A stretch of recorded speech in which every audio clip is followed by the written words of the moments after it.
संग दोष से कितना बचना चाहिए। दुस्संगः सर्वथैव त्याज्य।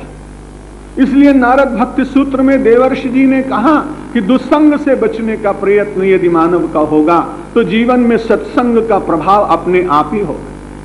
सत्संग के प्रभाव को धारण करने के लिए दुस्संग से बचने का प्रयत्न व्यक्ति को बार बार करना चाहिए।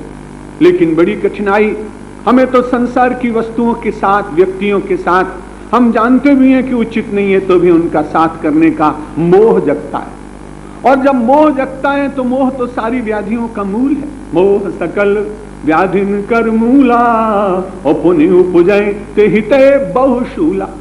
उसमें से नाना प्रकार के शूल दुख दर्द उत्पन्न होते हैं, और न जानते हुए कोई व्यक्ति करे तो बात ठीक है, लेकिन हम तो कई बार जानबूझकर ऐसा कर बैठते हैं। भर्तरी का स्मरण आता है। भर्तरी जी ने कहा, अरे आपने कभी विचार किया, अजानंदात्म्यम पतति शलभः दीपदहने समीनोप्यज्ञानात् वडिशयुतमश्नाति पिशितम। अरे उस मछली को पता नहीं है, जानती नहीं है, इसलिए वो पानी में जाकर और आनंद के साथ विचरण करने वाली वो मछली जिसके जीवन का आधार जल है। सुखी मीन जहां नीर अगाधा जिम हरि शरण न एकौ बाधा। जिससे जैसे भक्त को परमात्मा की शरण में जाने के बाद किसी बाधा का दर्शन नहीं होता, वैसे मीन अपने जल में, जलराशि में आनंदित रहती। वो मीन, उसे पता नहीं।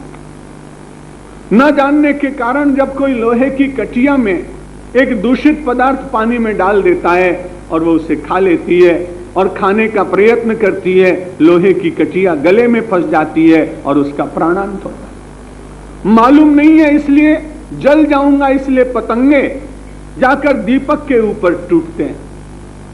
और बड़ी विचित्र बात है, उनको लगता है दीपक स्नेह करेगा, बड़ा प्रकाशित है। दुनिया की बहुत चीजें ऐसी लगती हैं कि बाहर से बहुत सुंदर होती, और आदमी को भ्रम होता है कि इनसे संरक्षण मिलेगा, और कई बार वो विनाश की ओर ले जाती है। वो पतंगा दीपक के ऊपर मंडराता है। उर्दू का कवि कहता है उसकी भूल है, क्योंकि उसमें लगता है कि वो प्रेम करेगा, इसलिए उसके पास जाता है।